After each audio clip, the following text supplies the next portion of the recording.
need this kind of people.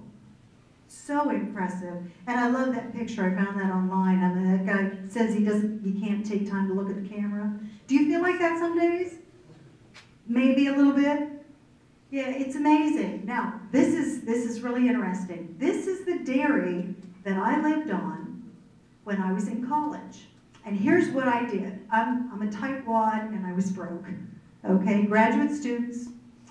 I ran an ad that said, college students willing to work in exchange for rent. A left-handed blonde piano player. Okay, great. Well, yeah, you got all like iron for you or something. So I ran an ad in the Columbus Dispatch. My husband said not to, so I did, and then I went to Pennsylvania to my parents for the weekend while the ad ran. It filled up our message machine, voice, whatever those used to be called. Came back and there were veterinarians and all kinds of really unique things, but this dairy farmer in Grove City, Ohio was on there, Walter Krebs.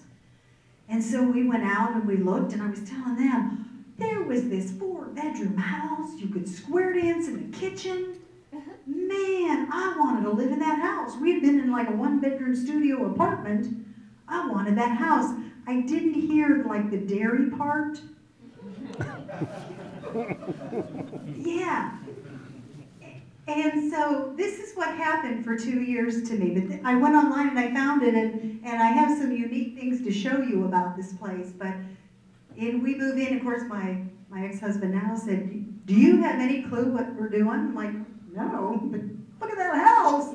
My gosh, it must have been a 3,000 or 4,000 square foot house. Didn't know it had bats and mice, and well, that's another story anyway. But that was the place. What they didn't tell us is Walter was really the owner. That is Walter. That is the meanest dang dog goose you ever want to meet in your life.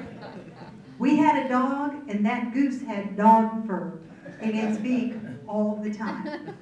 We would you'd pull in, and Walter would be back in the great big barn. I don't have a pointer, but Walter would be in the great big barn, and he had a clear view of the driveway. So as soon as you hit the driveway with the car, he knew you were coming, and he was determined. He came out to greet you, and I've been beat by those wings. It hurts. You know, and we did all kinds of things to run around the car a couple times and slow him down. But Walter had free reign over that place, and I'll tell you what, I think he's probably still there today. He was as mean as they come. The other thing is, I bought oodles and oodles of Playtex living gloves. And you say, well, why would you do that? Well, my ex-husband was an animal nutritionist, and in the little building just to the left of the house, we had sheep. And every single time he left town or went away, one of those sheep dropped a lamb. Now, I am a left-handed pianist who was not raised on a farm, and they'd say, well, you got to pull that lamb because it, may not, sometimes they're breech, and they said, just reach in there. Oh, no, I got my Playtex living gloves. And I don't care where I was. I ran to the house and under the kitchen sink, and I bought them in like 24 packs. Because I was going to pull those lambs with those Playtex living gloves. And I thought, too, the living glove would maybe help. And, you wipe the nose. And I couldn't quite do the, mouth-to-nose resuscitation. And I'm telling you what, this was baptism by fire. But I love the house. I also didn't know how to milk a cow.